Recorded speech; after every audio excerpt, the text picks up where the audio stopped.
Esqueceram? Domingo de? Então eu quero convidar você a ficar de pé mais uma vez para a gente ler um texto. Amém? Vamos ficar de pé. Eu gostaria de ler com você esse texto. Abra o seu coração. Um texto que está no livro de Marcos. Está onde? Marcos. Está no livro de Marcos, o capítulo 1. Livro de Marcos, o capítulo 1. E eu quero ler esse texto com você. Na realidade, o Senhor me deu esse texto quando eu vinha semana passada da Lagoa da Confusão. Amém? Marcos capítulo 1, o versículo 40 diz assim: Um leproso veio e ajoelhou-se diante de Jesus, implorando para ser curado. E se o Senhor quiser, pode me curar e me deixar limpo. Cheio de compaixão, Jesus estendeu a mão e tocou nele. Eu quero, respondeu. Seja curado e fique limpo. No mesmo instante, a lepra desapareceu e o homem foi curado. Então Jesus se despediu dele com uma forte advertência. Não conte isso a ninguém. Vá e apresente-se ao sacerdote para que ele o examine. Leve a oferta que a lei de Moisés exige pela sua purificação, e isso servirá como testemunho. O homem, porém, saiu e começou a contar a todos o que havia acontecido. Por isso, em pouco tempo, grandes multidões cercaram Jesus e ele já não conseguia entrar publicamente em cidade alguma. E embora se mantivesse em lugares isolados, gente de toda parte vinha até ele. Amém? Põe a mão no seu coração. Pai, nós estamos diante da Tua poderosa palavra. Nós colocamos agora o nosso coração diante do Senhor e nós cremos que nessa noite o Senhor tem uma porção para nós. O desejo nosso é que o Teu Espírito ministre de forma intencional, reveladora e também transformadora. Nós pedimos que essa palavra, ela alcance milhares de milhares, para que haja transformação e cura, assim como o Senhor fez na vida desse leproso, em nome de Jesus. Amém? Você pode se assentar. Amados, o texto que eu acabei de ler, então conta a história de um leproso. Como eu disse, eu estava retornando da Lagoa da Confusão, na qual nós estávamos ministrando, e eu estava fazendo o meu TSD na viagem. Mas no momento em que eu li este versículo, algo mexeu comigo. E eu vou dizer para você qual foi ali o trecho que mexeu comigo. Na realidade, é o versículo 44, quando disse: isso servirá como testemunho. Quando eu li essa pequena parte, eu fiquei inquieta. Eu me perguntei, o que Jesus queria dizer com isso? E aí quando a gente olha aqui para o contexto, nós observamos que alguém se aproxima de Jesus, alguém que estava extremamente necessitado, alguém que precisava de um milagre e que requer algo que naquela época era praticamente impossível.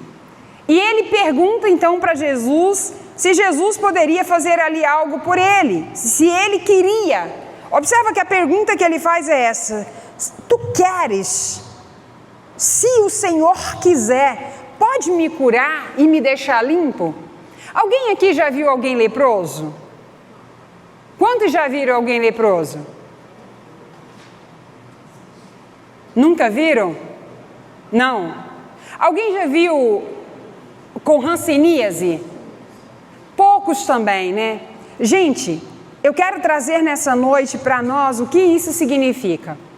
Na realidade, a lepra, ela é conhecida como a hanseníase. E a hanseníase, a gente tem algumas formas de hanseníase. A gente tem o que a gente chama de multibacilar e apaucibacilar. Eu sou enfermeira. Então, nós temos diferentes formas de hanseníase. Tem hanseníase que são apenas manchas. Algumas manchas mais avermelhada que aparece no corpo e elas têm uma borda característica. Mas existem outras formas de hanseníase, não vou dar uma aula de saúde aqui, mas outras formas que são muito agressivas, que elas chegam a mutilar realmente as pessoas. Quando nós pegamos alguém com hanseníase, que a gente vai fazer o exame, uma das partes, inclusive, que nós avaliamos, são as partes mais escondidas. As nádegas, que é a parte do bumbum, a parte abaixo dos seios. As áreas mais escondidas é aonde normalmente a hanseníase ela estar ali alojada. Ela causa infiltrações, dependendo da forma, e algumas chegam a trazer mutilação mesmo no próprio corpo do indivíduo. A verdade é que ela é causada e ela pode, por bactérias, né, ela pode passar diversos anos sem ser identificada. Mas uma das formas mais graves, que a gente chama a vichoviana, ela chega a comer parte do corpo da pessoa. Então, às vezes, a gente encontra pessoas com a parte do nariz totalmente deformado, mutilado mesmo. Outras, a gente encontra pessoas com os dedos da mão, já não existe mais, porque eles vão sendo atrofiados completamente. Então, você encontra as pessoas sem dedos, você encontra as pessoas com o pé também deformado, pessoas que não conseguem caminhar. Então, vai depender muito da forma dessa hanseníase.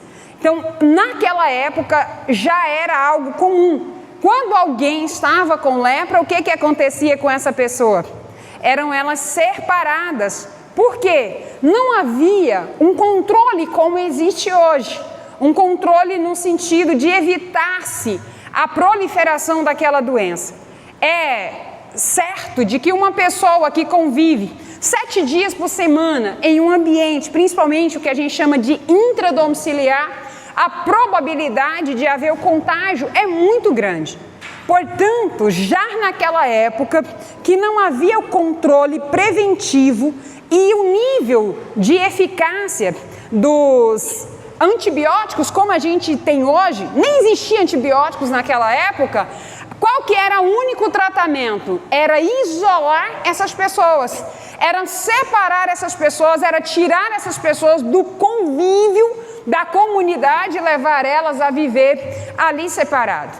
Então, na época de Jesus, havia determinadas aldeias onde somente os leprosários, eles ficavam ali. Somente os leprosos ficavam naquele lugar. Então, esse lugar era tido como leprosário. Então, quando Jesus vai chegando àquela região, um leproso se aproxima de Jesus. E a pergunta que ele faz para Jesus é: se queres, ele pergunta, se queres, você pode me curar e eu serei limpo. Porque esse ser limpo significava que o corpo dele iria voltar ali à sua forma. E aí Jesus então responde: sim, eu quero. E imediatamente esse homem ele é curado. Por isso o tema da nossa palavra hoje é fé que se torna testemunho. Você pode repetir isso comigo? Fé que se torna um testemunho. E é por causa do trecho, da parte do versículo que eu li para você.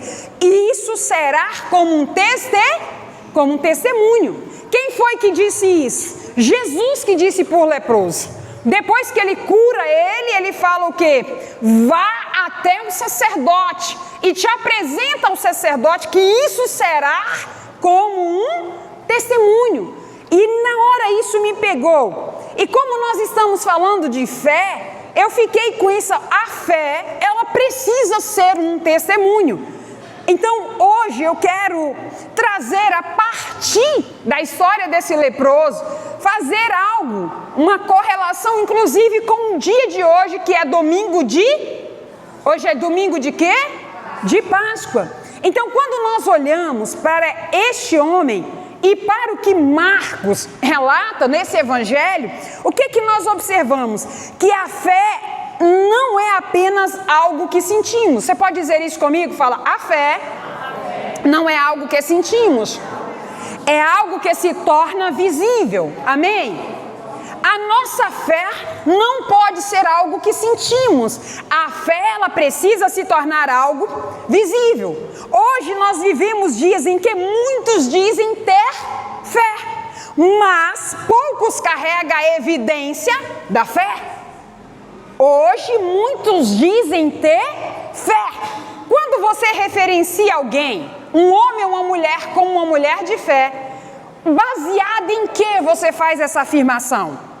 Baseado em que você diz que eu sou uma mulher de fé?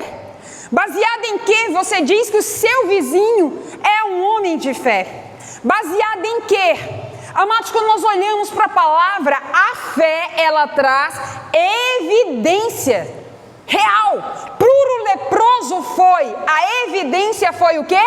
A cura da sua lepra. Então a fé, ela precisa carregar evidências, amém? E louvado seja o Senhor por isso. Quando Marcos traz a história do leproso, o que Marcos mostra para nós? Revela que a sociedade havia rejeitado o leproso. Marcos diz que a família desse leproso havia excluído ele do convívio familiar e que aquele homem agora é proibido de viver em comunidade. Mas a cura, que é a evidência da fé dele, faz com que ele volte a viver em sociedade, faz com que ele volte para a sua família e faz com que a comunidade o aceite de volta. Amém? Você pode aplaudir Jesus por isso? Essa é a fé. Se aquele homem ele não tivesse manifestado fé, amados, isso não teria acontecido. Ele foi ousado. Ousado porque quando ele pergunta, se quiseres pode me purificar, ele pediu, mas ele sabia que isso provavelmente lhe seria negado. Amado, isso é fé. Porque imagine, se ele se aproximasse de alguém, ele poderia ser espancado, ele poderia ser julgado, a situação dele poderia ter se tornado uma situação crítica.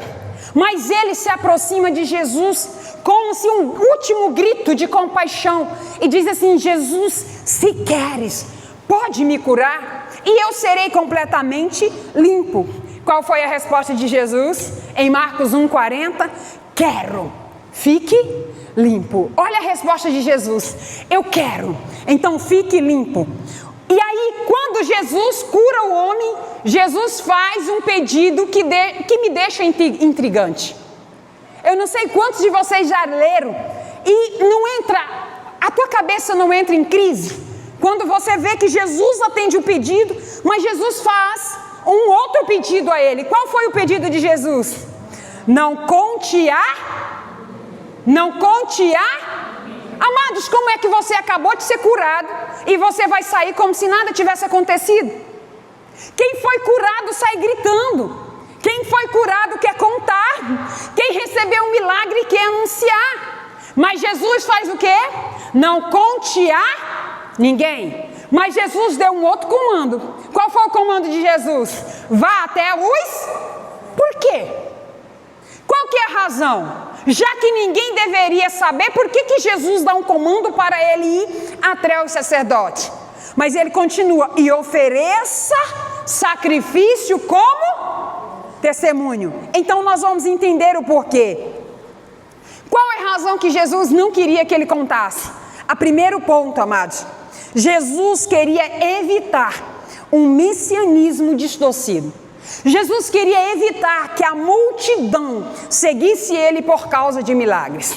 Se ele contasse, o que aconteceria? As pessoas começariam a acompanhar Jesus. As pessoas começariam a se aglomerar, como o versículo 45 mostra. Diz que esse homem ele guardou para ele o milagre que ele recebeu? Não, ele saiu e ele anunciou. Mas o homem sempre quis poder. O homem sempre quis reconhecimento. Nos dias atuais não é diferente. Hoje a pergunta que eu me faço é: as pessoas querem realmente trazer pessoas a serem transformadas e discípulos de Jesus, ou elas almejam seguidores? Como é que nós estamos avaliando se uma pessoa é de Deus ou não? Na maioria das vezes nós estamos olhando para o número de seguidores. Amados, quando nós entramos no Instagram, no YouTube, a primeira coisa que a gente olha é o quê? Que a pessoa é de Deus ou não. Não aqui, né? Em outros lugares aí. A gente observa pelo número de seguidores.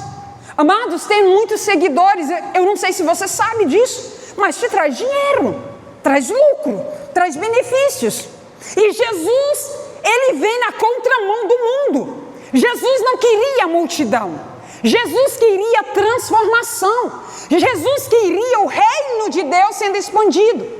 Nós carregamos algo distorcido nos nossos conceitos. Amados, o reino de Deus chega quando há evidência de fé, quando há evidência de transformação. Qual que era a evidência de fé? Se a fé é a convicção de algo que eu não vejo, mas a certeza de que vai acontecer, esse homem ele foi um homem de fé, e de uma grande fé. Porque à luz da ciência, à luz da saúde, aquele homem teria condição de ser curado? Não! Quem tinha lepra estava condenado à morte, irmãos. Eles viveriam ali junto com os demais leprosos, mas era o resto da vida, até que eles fossem mortos, acometidos por essa doença. Mas aquele homem, ele se levanta e diz: Senhor, me cura. Ele pede para que haja cura. Ele acreditou, ainda que ele não tivesse evidência alguma de que aquilo fosse acontecer. Ele olha para Jesus e ele diz: me cura. Tu queres me curar? Me cura, Jesus, e eu ficarei limpo. O meu corpo voltará ao normal. O grito daquele homem, daquele leproso, é o mesmo grito da prostituta hoje.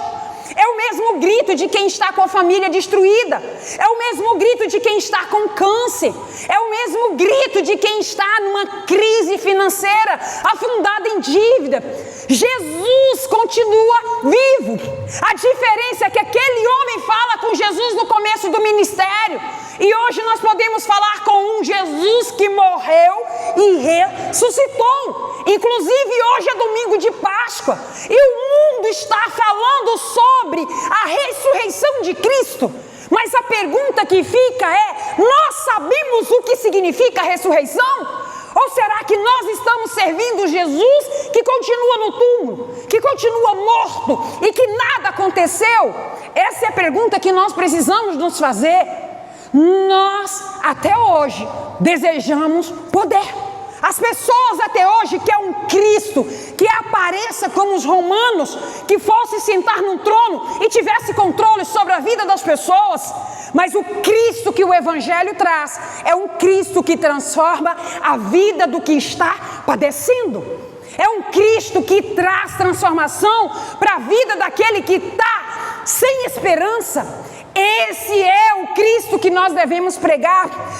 Esse é o Cristo que nós devemos anunciar. E hoje nós estamos aqui para dizer o quê? Ele vive, Ele ressuscitou. E porque Ele ressuscitou, eu e você, nós devemos o quê? Nos alegrar. Amém? Você pode aplaudir Jesus? Aleluias. Nós precisamos ter essa revelação, irmãos. Jesus, quando pede para aquele homem não contar, ele estava dizendo: eu não quero que me sigam como estão seguindo os romanos. Eu não quero que me siga por causa de sentimento. Eu não quero que me sigam por causa daquilo que eu posso fazer. Eu quero que me sigam verdadeiramente, porque o reino de Deus é chegado aqui. Amém? E a segunda razão porque Jesus, ele pede para aquele homem não contar, porque Jesus não queria aglomerações. Diz é contramão do mundo, sim. Sabe por quê? Porque a aglomeração impediria Jesus de entrar nas cidades. Jesus precisava alcançar, irmãos, aquele que a sociedade não estava alcançando. Jesus precisava chegar naquele que ninguém tinha coragem de alcançar. Uma das coisas que mais mexe comigo é que nos dias atuais a gente fala que Jesus vive e a gente quer as plataformas bonitas, a gente quer estar num lugar onde tem uma multidão de pessoas. Amados, eu prego o evangelho, eu não prego, eu anuncio as boas novas. Quem não deseja estar diante de 60 mil pessoas? É muito bom, eu não vou negar isso. Eu já estive ministrando para 1000 pessoas, como eu estou ministrando aqui hoje para menos de 100 pessoas. E qual que é o valor disso para Jesus? O que muda quando eu ministro para 1000, quando eu ministro para uma pessoa? Nada. Para Jesus não tem diferença.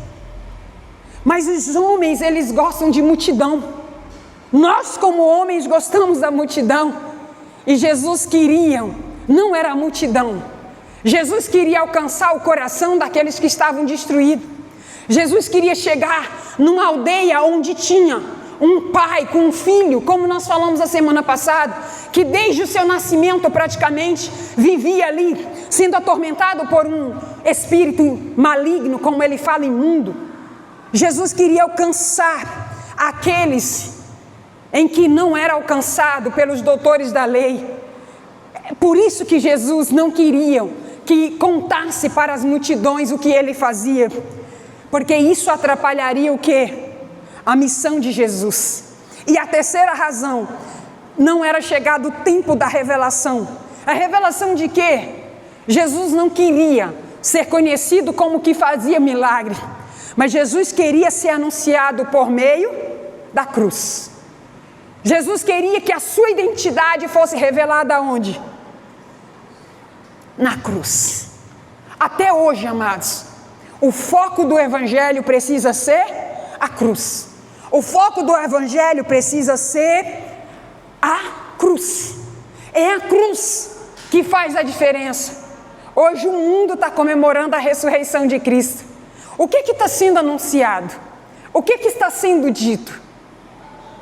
Eu hoje me perguntei, por que eu tenho resistência a ficar propagando e colocando, às vezes, sabe, anunciando no Instagram, nos stories, ele vive.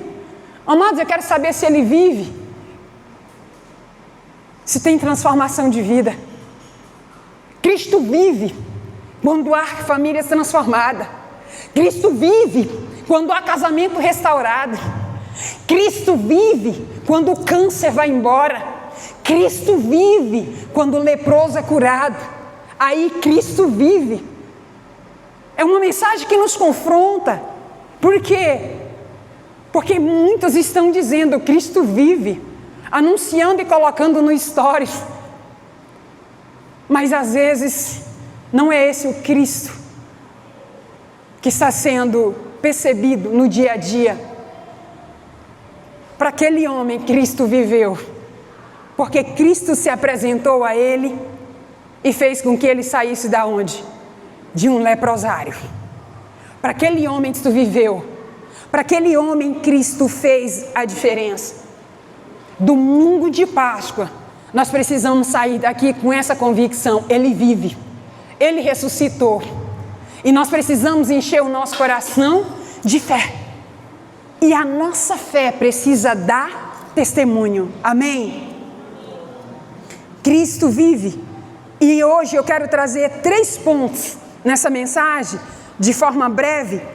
Por que nós devemos celebrar um domingo de Páscoa? Baseado nesse texto que nós acabamos de ler, de Marcos capítulo 1, versículos 44 e 45.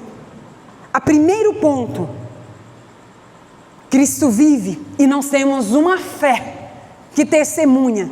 Quando nós temos uma fé que obedece mesmo sem entender. Será que aquele homem entendeu quando ele recebeu o comando? Qual foi o comando que Jesus deu para ele? Não conte a ninguém. Ele obedeceu o comando? Não. Humanamente, irmãos, falando, Marcos 1,44, isso não faz o menor sentido. Quem é é curado quer contar. Quem é restaurado quer anunciar. Mas Jesus dá uma ordem, contrariando a expectativa dele. E a razão está aqui. Jesus não queria um movimento baseado em emoção ou sensacionalismo, mas em revelação. Até hoje, esse é o objetivo de Jesus. Jesus queria uma fé que não fosse guiada pela empolgação. Provavelmente você já viu muita gente empolgada, não já? Provavelmente você já viu muita gente saindo da igreja e gritando no domingo. Mas na terça-feira, ela se esqueceu até do texto que foi lido no domingo. Jesus queria uma fé guiada pela obediência. E uma fé madura, ela obedece ainda que ela não entenda. Esse era o desejo de Jesus. Jesus queria, amados, que essa fosse a fé daquele antigo ou ex-leproso.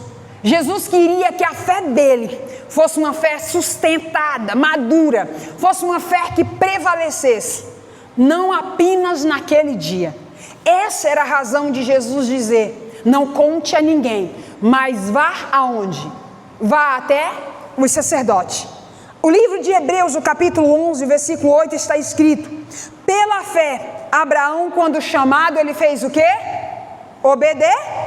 Obedeceu, a fim de ir para um lugar que devia receber como herança, e partiu sem saber para onde ia. Aquele antigo leproso, ele não obedeceu completamente, porque ele saiu anunciando, contrariando o que Jesus tinha dito. Mas ele chegou e se apresentou para quem? Ele se apresentou aos sacerdotes. Ele entendia a razão? Eu acredito que não. E eu quero deixar essa palavra para nós. Quando Jesus nos pede uma coisa, quem é obediente faz. Ainda que você e eu não entendamos. Hoje é um dos nossos maiores desafios. Como mãe, é comum eu dar um comando para minhas filhas. E normalmente a filha quer o quê? Uma explicação. E nós estamos baseando, na maioria das vezes, a nossa fé no nosso relacionamento com o Pai da Terra. Nós, como filho, temos dificuldade em obedecer. Mas e por quê, mamãe? Por quê, papai? Por quê? Por quê? Um coração obediente, irmãos, não pede explicação. E era isso que Jesus estava dizendo.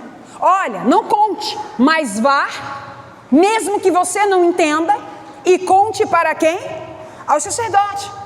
A fé verdadeira, ela não precisa de explicação completa, mas ela precisa de uma obediência imediata. Eu acredito que muitos de nós não estamos vivendo mais milagres porque nós estamos diante de uma sociedade que, se não tiver a explicação, não tem a ação. E nós precisamos aprender com esse leproso a viver e fazer o que Jesus está nos pedindo. João capítulo 2, versículo 5, Maria, ela faz um pedido a Jesus. Qual foi o pedido? Ela pediu para Jesus transformar ali a água em vinho. Na realidade ela pediu vinho, porque o vinho tinha acabado. Mas Jesus pede para os serventes: enche as talhas, não foi assim? E quando eles enchem as talhas, o que aconteceu? Maria diz o seguinte: faça tudo o que ele mandar. Maria deu explicação para os serventes? Não. Maria só disse assim: olha, obedeçam a ele, ainda que vocês não entendam. E qual foi o comando de Jesus? Enche as talhas de água. E eles obedeceram. Se eles tivessem dito assim: para que essa água? Essas talhas, lugar de colocar o quê? Vinho. Eu não vou colocar água. Eles teriam ficado sem vinho, porque eles buscariam explicação. Amados, tenham aprendido isso. Toda vez que a gente pede explicação demais, nós vamos viver sem milagre. A fé que dá testemunho, ela não precisa de explicação, ela precisa de quê? De ação. Quem teve um encontro real com Jesus não consegue mais viver como se nada tivesse acontecido. Aquele leproso se encontrou com Jesus, mas ele vai até onde? Até o templo, até a sinagoga, e se apresenta para quem? Para o sacerdote. Amém? E qual é a razão de fazer isso? Pergunta para quem está do seu lado, será por que ele teria que se apresentar? Ele não já estava curado? Ele já estava curado? Amado, se fosse você teria ido? Será que você que recebeu o milagre, você teria ido até o sacerdote? Conhecendo a geração de hoje, provavelmente teria dito, o milagre já foi dado, problema. Eu vou seguir o meu caminho. Mas diga para quem está do seu lado, fala assim, uma fé que dá testemunho é uma fé que se submete ao processo. Amém? A cura é imediata, irmãos, mas a restauração não. Ela precisa passar pelo processo. E você vai entender, o comando de Jesus é, vá, mostre-se ao sacerdote. E aí quando ele chega lá, o que acontece? Tem uma razão para isso. Se a gente olha somente para Marcos e desconhece as escrituras, nós vamos ficar sem a resposta. Mas Jesus é um Jesus que veio para cumprir a lei. O livro de Levítico é um livro que fala sobre o quê? Sobre as leis. Em Levíticos 14, os versículos 1 ao 3, você vai entender que lá está o quê? A normativa, como a gente diz nos dias atuais. Lá está o trecho da lei que vai explicar a razão de por que Jesus pediu para que eles fossem se apresentar a quem? Ao sacerdote. Disse também o Senhor a Moisés, esta é a regulamentação acerca da purificação de um leproso. Ele será levado a quem? Ao sacerdote, que sairá do acampamento e o examinará, se a pessoa foi curada da lepra. Amado, Jesus conhecia a lei, mas o leproso conhecia? Provavelmente não. Esse é o nosso problema. A maioria de nós hoje conhece as escrituras pela metade. A maioria de nós lê, e se for um religioso vai dizer assim, nós estamos no tempo da graça, Jesus ressuscitou. Ressuscitou ou não ressuscitou? Sim, mas Jesus veio para contrariar a lei? Não, Jesus veio para cumprir a lei. Jesus curou o leproso imediatamente, sim ou não? Sim, o leproso ficou limpo, mas ele precisava ir até quem? Ao sacerdote. Por isso que ele diz, isso servirá de testemunho. Jesus não queria que a multidão soubesse do milagre, porque isso atrapalharia Jesus de andar nas aldeias circunvizinhas. Mas Jesus queria que os religiosos, que os sacerdotes tivessem a convicção de que o milagre tinha acontecido. Entende o que nós estamos falando? E ali naquele exato momento, por quê, irmãos? Os sacerdotes, eles não curavam. Os sacerdotes eram doutores da lei. Eles conheciam a lei, mas eles não carregavam a evidência de fé. Amados, nos dias atuais nós precisamos compreender isso. A fé, ela precisa trazer evidência. Não basta a gente ler os versículos da Bíblia. Nós temos pregado domingo a domingo aqui.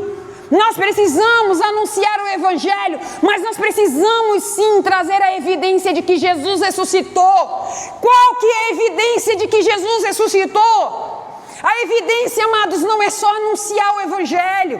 A evidência de que Jesus ressuscitou tem que haver transformação. Tem que haver cura.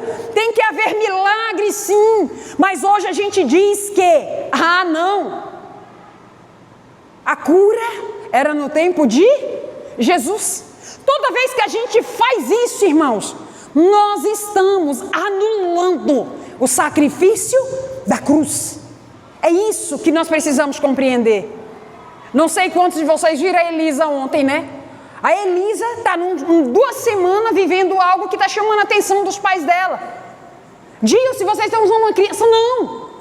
Não, a gente não entende por quê, mas a Elisa está na casa dela, fazendo a oração junto com o pai na hora de dormir, o pai e a mãe, e ela fala assim, começa a orar, e ela faz uma oração reta e direta. Qual foi a oração da Elisa? Qual que é a idade da Elisa? 3 anos, não é isso? Quem nos dera tivéssemos a fé da Elisa. E a Elisa faz o quê? Senhor Jesus, eu te peço poder. Mas o pai não acredita quando a Elisa ora pedindo poder, com 3 anos de idade. E o pai pergunta, Elisa, para que você quer poder? E ela mostra a evidência de por que ela quer poder, baseada em um desenho que ela viu. Amados, ela é mais inteligente do que nós. E nós vamos dizer para Elisa não pedir poder? Claro que não.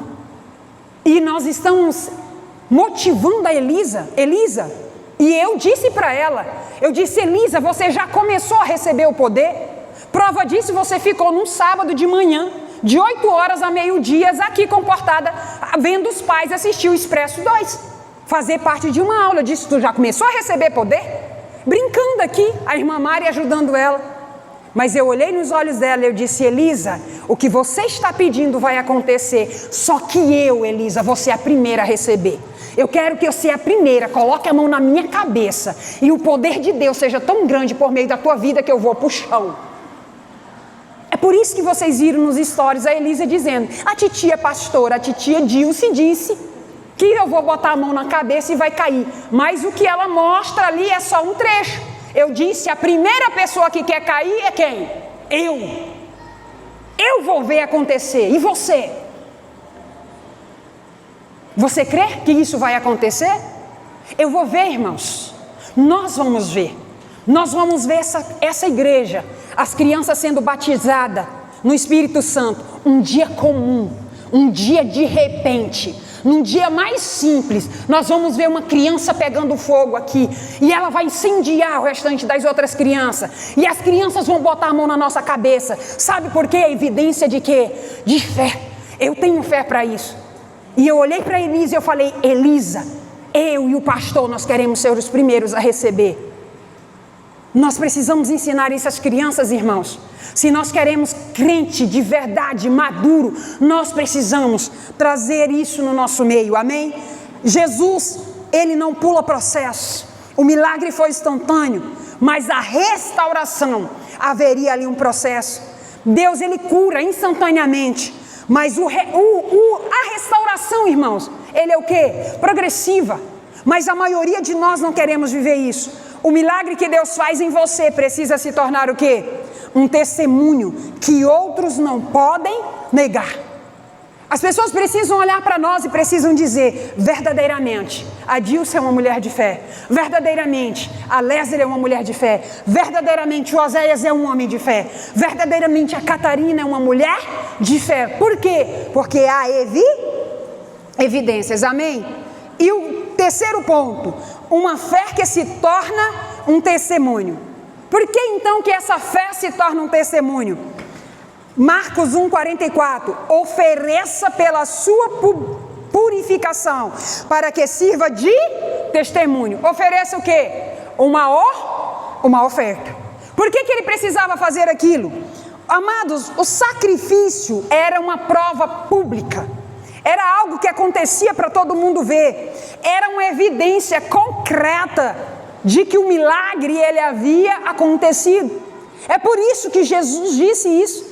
Porque se aquele milagre tivesse acontecido e aquele leproso tivesse ficado apenas com ele, os sacerdotes não tinham visto.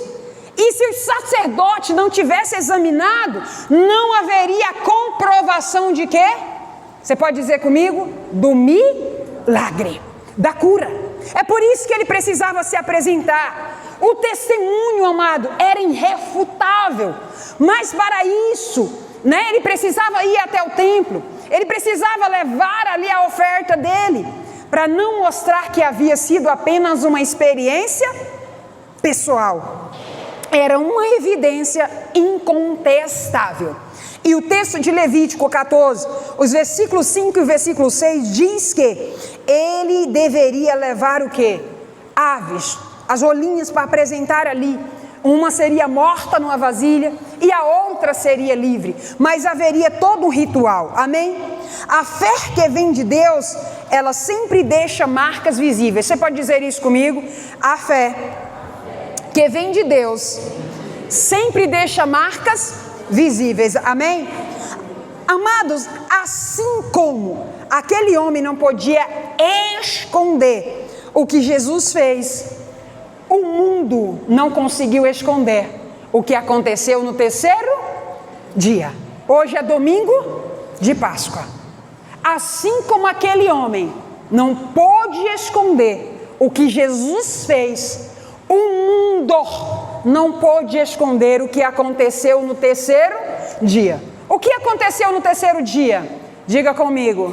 A pedra do sepulcro foi rolada. E Jesus ressuscitou. Todos viram que o túmulo está vazio. Amém? Todos viram que o túmulo está vazio. Assim como aquele leproso deixou de ter aqueles caroços, deixou de ter aqueles pedaços arrancados da própria carne, o corpo dele ficou sarado. Da mesma forma, quando chegaram no sepulcro, olharam e só viram o quê? Os lençóis que envolvia Jesus. O corpo, os ossos de Jesus não estavam ali, porque Jesus havia ressuscitado. Amém? E assim, nós também, amados, precisamos viver o Evangelho. Nós precisamos dizer que Jesus vive, mas Jesus vive não no card, nos stories. Jesus vive não numa palavra vazia. Jesus vive na evidência, amado, trazida por meio do testemunho. Pessoas testemunhando e dizendo: meu casamento foi restaurado. Pessoas testemunhando e dizendo: eu fui curada daquilo. Fui curada da lepra. Fui curada de quê? Do câncer. Eu fui curada. Nós precisamos trazer isso. Mas por que a gente não vive isso hoje, amados? Por que a gente não vive?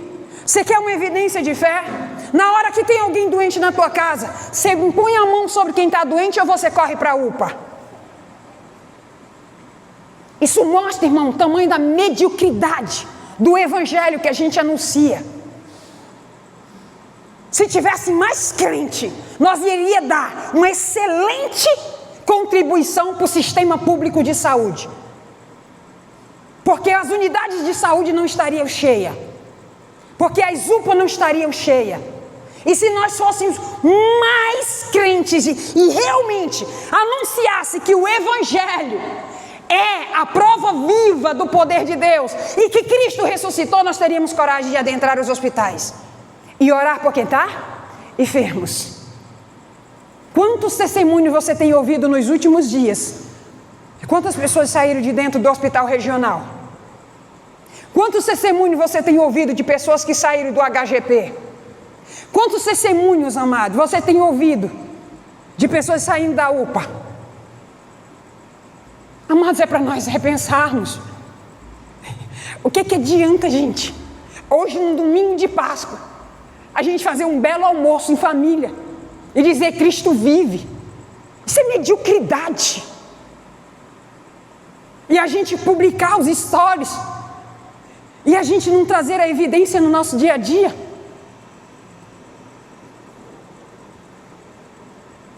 Não estou batendo, irmãos. Eu só quero que a gente repense a nossa fé. Eu só quero que a gente repense o que a gente está anunciando. A nossa fé, ela precisa se tornar um testemunho. Jesus ressuscitou para isso. Jesus ressuscitou para isso. Amados, o meu coração queima. Quando eu dobro meu joelho lá na minha casa, essa semana que acabou, eu me vi prostrada de joelhos, chorando muito. Eu não sei te dizer ao certo, de fato, a qual que é o lugar da igreja, da Paz Church de Porto Nacional. Mas um pedido eu faço. E o Oséias me disse que ela é num lugar alto. Eu digo que ela é aonde? no anel viário. Num anel viário. Eu me lembrei, irmãos, que há 10 anos atrás, eu dobrava meu joelho pedindo uma casa. Há 10 anos atrás, eu dobrava meu joelho pedindo um carro. Hoje eu não dobro meu joelho pedindo casa. Talvez você diga assim, Dilson, mas é porque você tem casa. Eu não tenho essa convicção de que é porque hoje eu tenho casa. Porque se eu tivesse ainda focado nessas coisas, meu carro passou da hora de trocar. Eu deveria estar sonhando com outro.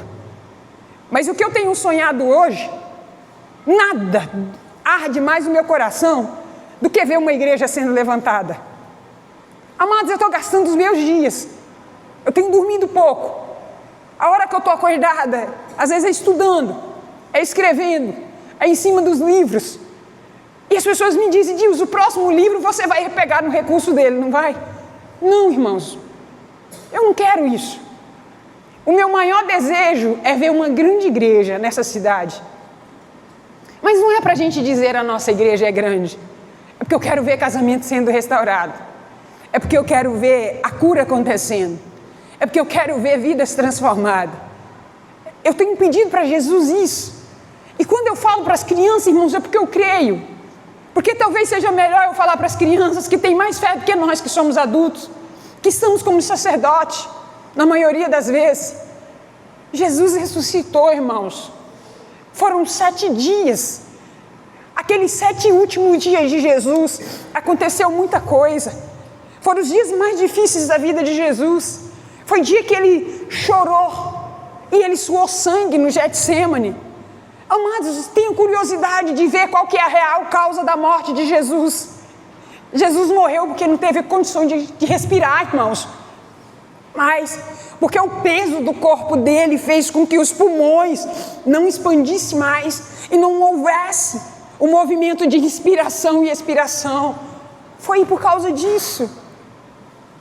Nós precisamos ser uma igreja que de fato saiba o significado da ressurreição. A ressurreição, amados, é o maior testemunho de fé. É o maior testemunho de fé. Esse é um tempo que o nosso coração deve arder por isso. Eu quero que você veja algo. No livro de Mateus, o capítulo 27, 63, 64, está escrito: dirigiu-se a Pilatos. Dirigiram-se a Pilatos. Quem se dirigiu a Pilatos? Diga comigo, os hipócritas, os doutores da lei. Você sabia disso? Os doutores da lei chegaram até Pilatos e disseram que Jesus não passava de uma farsa. E disse assim: Pilatos, eu vou falar na minha linguagem, faz um favorzinho para nós. Aquele tal de Galileu, ele dizia que no 3º dia ele haveria de ressuscitar. Já que ele morreu mesmo, nós conseguimos matar ele, eles não tiveram essa hombridade de assumir, ele diz: faz o seguinte, prepara uma escolta policial e coloca na frente do túmulo, para que depois aqueles bandidos não tratem de tirar o corpo dele e dizer que ele ressuscitou. Olha o que está escrito. E disseram: Senhor, lembramos que enquanto ainda estava vivo, aquele impostor disse: depois de 3 dias ressuscitarei.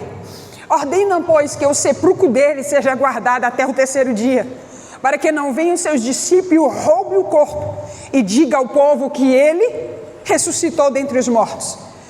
Este último engano será pior do que o primeiro. Leve um destacamento, respondeu Pilatos. Podem ir e mantenham o sepulcro em segurança como acharem melhor. Eles foram e armaram um esquema de segurança no sepulcro.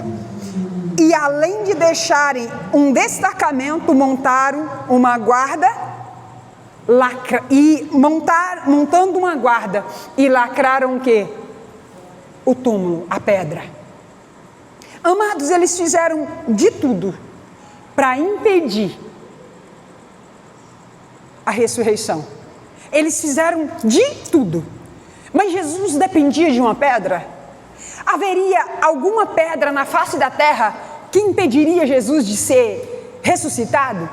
Haveria algum guarda que impediria Jesus de ser elevado aos céus? Não. Não. Porque Jesus, ele carregava o poder do próprio Pai dentro dele. O túmulo vazio, eu quero te lembrar, é o maior testemunho da história. O túmulo vazio é o maior testemunho de fé. Na história da humanidade, não haverá um testemunho maior do que esse.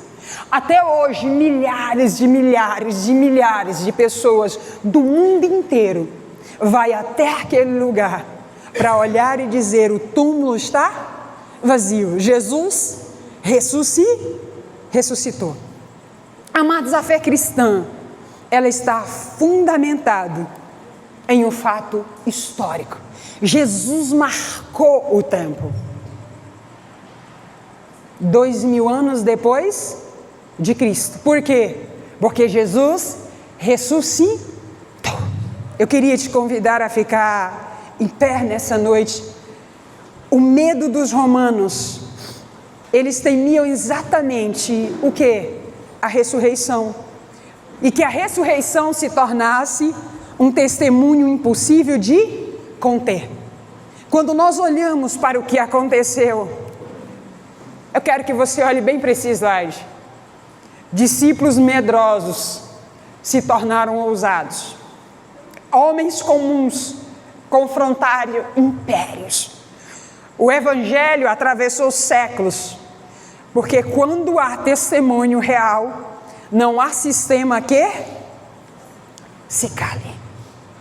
A ressurreição não é uma história para acreditar, é uma verdade que existe resposta.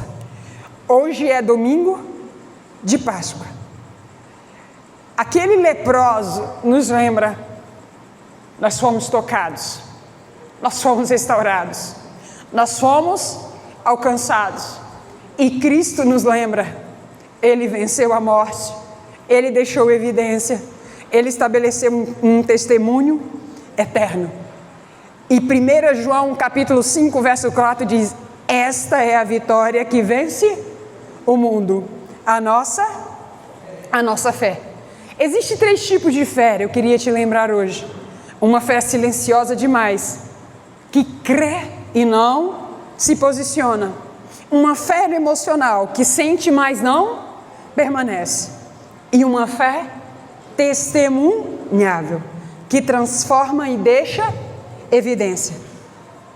Eu queria saber se você faz parte da geração que Deus está levantando, uma geração que carrega a evidência da fé. Amados, eu quero te lembrar hoje, não é apenas para lembrarmos sobre a ressurreição, é sobre responder a ela. O leproso recebeu uma ordem. Qual foi a ordem? Vai, conte ao sacerdote. Hoje, eu e você, nós também recebemos uma ordem. Qual que é a ordem? Viva a verdadeira ressurreição. Viva ela como testemunho. Carregue evidências de que essa fé está viva dentro de você. Manifeste o que Cristo fez, porque Ele vive e ainda transforma histórias até hoje. A começar pela minha e pela sua. Qual que é o milagre que você quer viver nos próximos dias? Eu quero te dizer, Cristo ressuscitou. Hoje é domingo de Páscoa. Assim como Ele alcançou um leproso antes da sua morte e ressurreição, Ele quer nos alcançar hoje. Porque a morte não venceu Jesus. Que a nossa fé, ela também não limite Jesus. Que a nossa fé seja como a fé que eu falei a semana passada. Seja uma fé viva e dinâmica. Amém? Uma fé que crê no impossível. Você pode fechar seus olhos nessa noite? Amém?